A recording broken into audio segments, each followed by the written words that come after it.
Laidos partneris TTT Kazino. Prisistatai, sveiki, gyvenu kaip nors paprastai, gali... Aš patokis man sunkiausia, aš geriau... Kuo įdomesnis šitas, tai... Ne, aš paprastai pasakysiu. Jau sakyt? Sveiki gyvi? Sveiki gyvi. Esu Prienų Birštono Vytauto vyriausias treneris. Kviečiu visus žiūrėti laidą Krepšinio pasaulyje su Vidu Mačiuliu.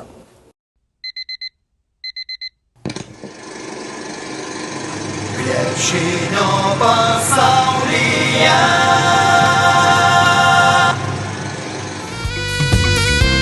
Mūsų išsaugoti archyviniai vaizdai primena buvusią Prienų komandą, kurioje 10 numeriu pažymėtais baltais marškinėliais žaidžia Virginijus Šeškus. Jis, sulaukęs vos 15, buvo pakviestas vyrų ekipon. Vėliau žaidė Maskvos Almazo, Kauno Atletų, Šiluminių tinklų, Prienų taupomųjų banko komandose. Virginijus Šeškus baigė Panevėžio sporto mokyklą internatą ir tuometinį Lietuvos kūno kultūros institutą, kuriame jam buvo įteiktas trenerio diplomas. Dabar laukinukas, kaip į praėjusio amžiaus 90-ame dešimtmetyje įvardijo panevėžietis treneris Raimundas Sargūnas, o 2014-aisiais grynuoliu pavadino krepšinio puoselėtojas Vilnietis Gedvydas Vainauskas, 2015-16 sezone vėl emocingai vadovauja Prienų Birštono Vytauto komandai. Vyriausiasis treneris Virginijus Šeškus, kaip ir jo komanda, ir dantimis, ir nagais, ir piktais žodžiais siekia pergalės. Emocingas ir griežtas strategas yra rungtynių metu. Ir visiškai kitoks jis kasdienybėje. Tuo įsitikinsite šiandien ir jūs. Kaip po reklaminis pertraukėlis, Virginijus Šeškus duos mums išskirtinį interviu BTV programai Krepšinio pasaulyje. Neperjunkite kanalo, palaukite mūsų. Kurį trenerį jūs lygiuojate, kuriam pavydit ir kurį skaitot genialiu? Visiems sakau, į ką aš panašiausia. Na, Įspėkit. Vladą Garastą? Ne. Tėvo vadina ir jūs čia kaip tėvas. Jabradovičių. Pagal natūrą. Neblogas treneris, geras treneris. Ir charakteris toks ir panašiai ir galima jį lygiuoti. Laidos partneris TTT Kazino. Laidos partneris TTT Kazino. Krepšinio pasaulyje. Taigi šiandien išskirtinis interviu su Prienų Birštono Vytauto komandos vyriausiojo treneriu Virginijum Šeškum, kurį Gedvydas Vainauskas, Lietuvos Ryto krepšinio klubo prezidentas, pavadino grynuoliu. O kaip čia, auksinis grynuolis, sidabrinis, ar čia akmuo grynuolis koks nors būna, gal žinot? Aš galvoju, grynuolį, žinot, yra tas, kur akmuo, kurį reikia apdirbti. Tai aš manau, jis turėjo tą omeny, kad dar mane reikia apdirbinėti. Tai ir kad tam lygiai tokiam aukštam dirbti. Vadinasi, po kiek mėnesių buvo apdirbtas? Tai reiškia, dar neapdirbau iki galo. Jeigu būčiau apdirbtas, tai būčiau gal ir likęs iki galo. Taip, kad, manau, gal nesugebėjau jį apdirbti. Gal, žinot, parvažiavau į Prienus, kad paprastesni meistrai apdirbtų. Ne kiekvieną akmenį turbūt galima perpjauti per pusę ar kažką padaryti. O jeigu grįžtant nuo to taško, kokios buvo pamokos, sakykime, provincijos treneriui patekti į ekstra klasės komandą? Oi, pamokos, daug tų pamokų buvo ir kai visiems sakiau, manau, kad būčiau viską daręs kokią 50% kitaip. Manau, nuo manęs daug kas priklausė, bet visumoje gal kažkaip, žinot, per greit atėjai ten į tą lygį tokį ir galvojau, kad viskas taip pačiai, kaip Prienuose. Kaip Prienuose. Pasirodo, ten labai daug visokių kitokių dalykų. Ir nuo ko priklauso ta sėkmė? Treneris, padėjėjai, žaidėjai? Labai daug nuo ko. Aš manau ir nuo tų žaidėjų, ir nuo trenerių, iš vis toj komandoj, kad dvasia tokia būtų, kad iš šono žmonės labai padėtų. Aš manau, nuo tų pačių pinigų, nuo to biudžeto, kaip jis pagal pinigus renkėsi ir žaidėjus, kokius na. Bet kai per daug pinigų, per daug geri žaidėjai, irgi problema. Tai treneriui atėjusiam nėra lengva? Ne, nėra lengva. Buvo padaryta daugiau mano klaidų, kad man reikėjo, aš manau, kai šiais metais jie padarė tokią komandą, reikėjo man padaryti. Pasimti vieną užsienietį ir tada gali visus lietuvius. Ir manau, rezultatai nuo to būtų tikrai nepakitę. Bet ne viską lemia pinigai.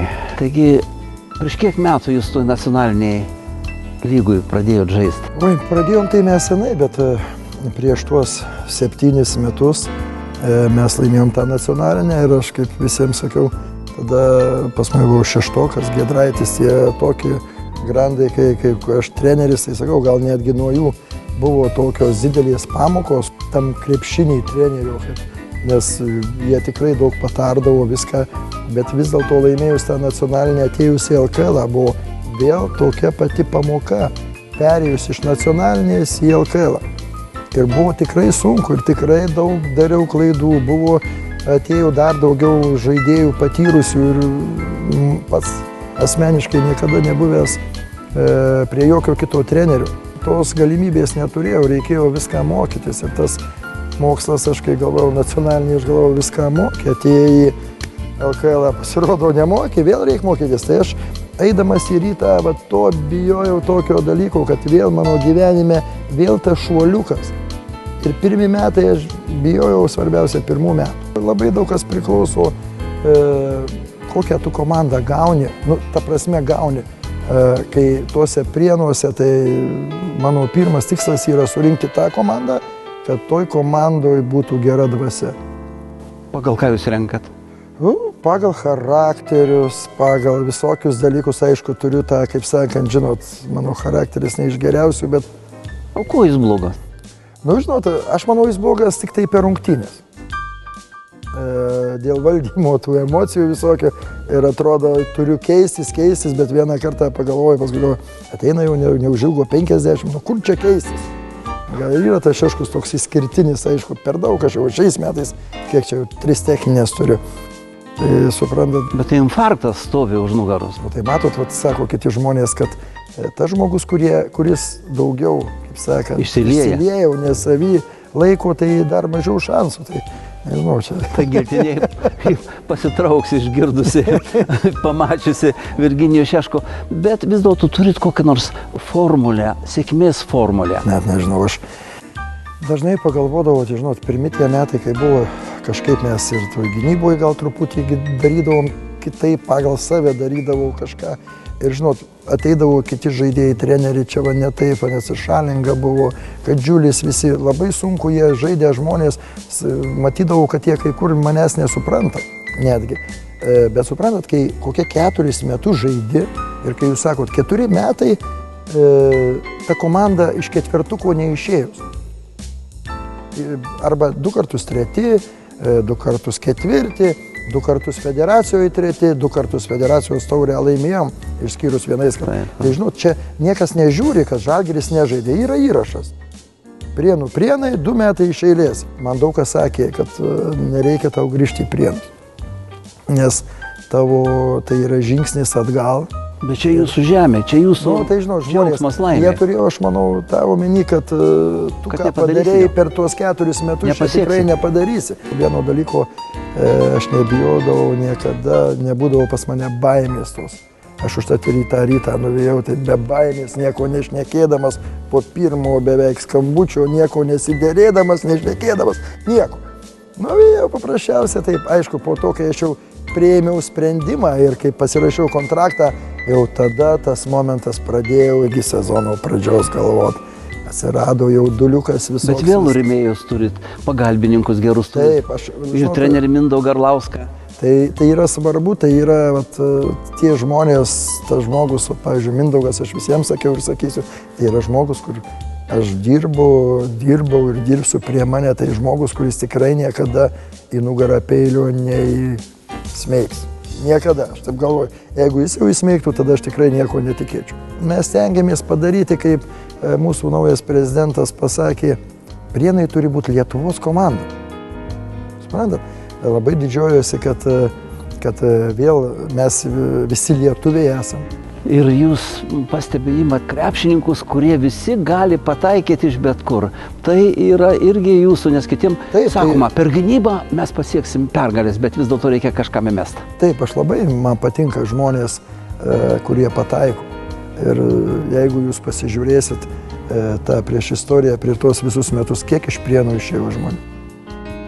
Tas pats Milaknis iš mūsų išėjo, kur jau tipo norėjo į užsienį, viską norėjo į Žalgirį, pažiūrėkit, kokią karjerą daro.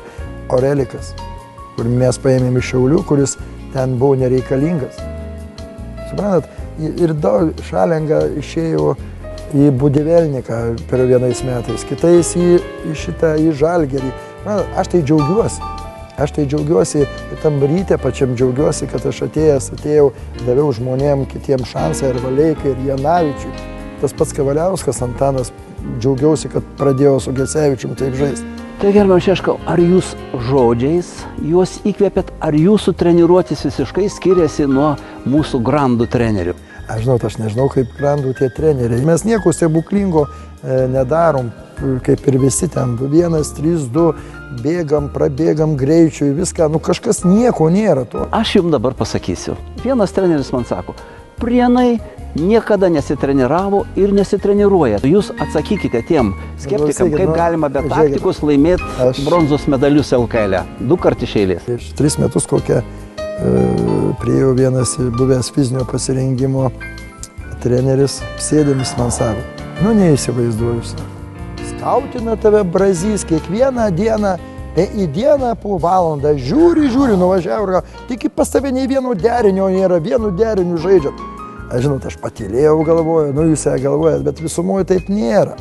Taip nėra ir turime savo gynyboje filosofiją kažkokią, iš kažko pasižiūri, kažko pasimokai ir kažką darai taip gal, kai niekas turim ir mes puolime savo filosofiją, gali daugiau paremta, kaip sakant, tais tolimais, kaip sako, metimais, bet suprantat, yra kaip yra, tik negali mūsų Čepukaitis Jevtoką sulaužyti. Tai aš manau, suprantat, tai yra žmonės vis dėlto priima mane tokį trenerį, kai iš mažo miestelio. Visi kiti specialistai, manau, ir tie kritikai visą laiką taip ir, pasakydavo, čia tik tritaškiai. Bet suprantat, tai ir yra tas dalykas, kad tu daugiau tritaškių meti tada, jeigu laisvas. Ten būdavo, jūs atsimenat, pirmi metai Lietuvos Ryte Orelikų. Jis net į krepšį. 2 metrai žmogus su tokia ranka, jis net į krepšį nežiūri. Aš nežinau, o paskui išeina metimas belekoks. Tai ir geriau laisvamės. Aš iš viskai su Žalgiriu žaidžiam su Lietuvos Rytu.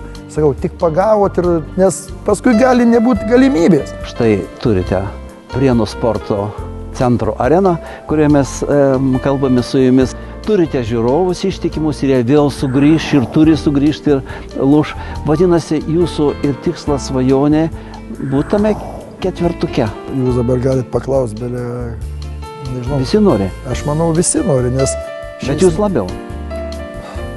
Žinok, čia iš šono reikia pasižiūrėti ir matyti, kaip mes norim, bet šiais metais yra labai daug komandų, kurios pretenduoja tą kaip ir suprantat, tas pats Neptūnas, aš manau, parodys savo tikrai veidą ateityje, nes jie gal čia, žinot, naujų žmonių daug yra viską, ambicingi ir Utena, tie patys Šiauliai, žiūrėkit, kaip nesėkmingai pradėjo, bet tai čia nieko nereiškia. Suprantat, aš manau, aš tai džiaugiuosi, pavyzdžiui, kad dirbu, aš turėjau pasiūlymą išvažiuoti į užsienį šiais metais dirbti ir suprantat, bet aš džiaugiuosi, kad likau Lietuvoje ir aišku, likau daugiau dėl Prienų.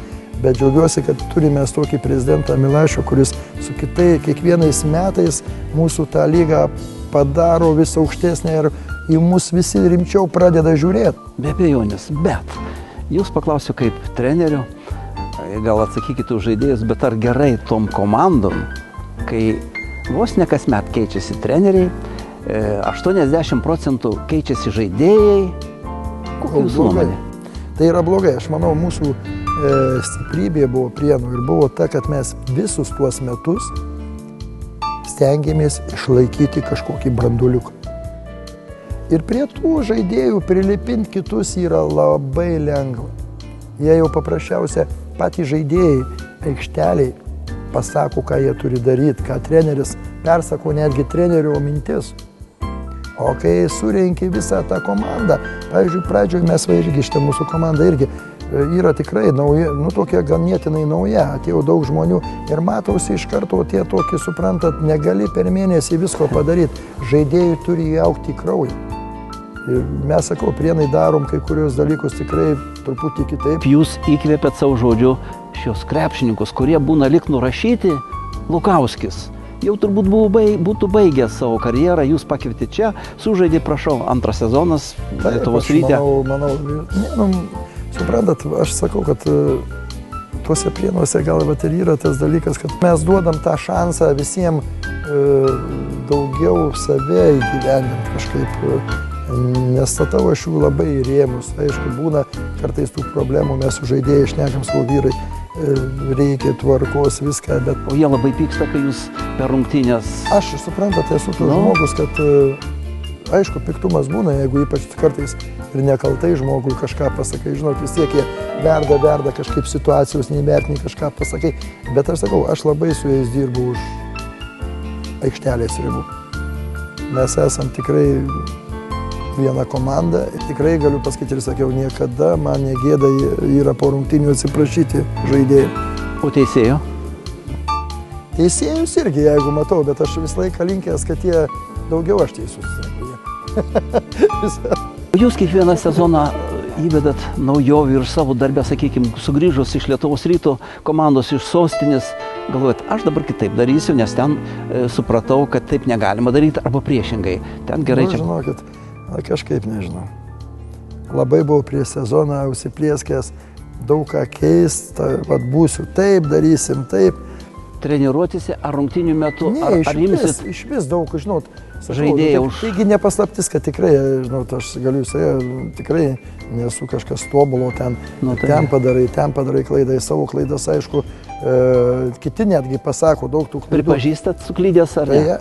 Kaip šeimoje, tai mane labai kartais kritikuoja dėl tų techninių, tai aš stengiuosi atsimėtyti, bet jau dabar, kai visi supuola, tai sunku būna, tai aš einu į antrą aukštą, užsidarau ir televizorių žiūriu. Tai reikėjo supančiutą ranką surištą ar šičia sektuką? Jeigu atvirai, tai aš jau artėja tas dalykas, kada per kokias rungtynės sakėm, tokį padarysim pusiau šou.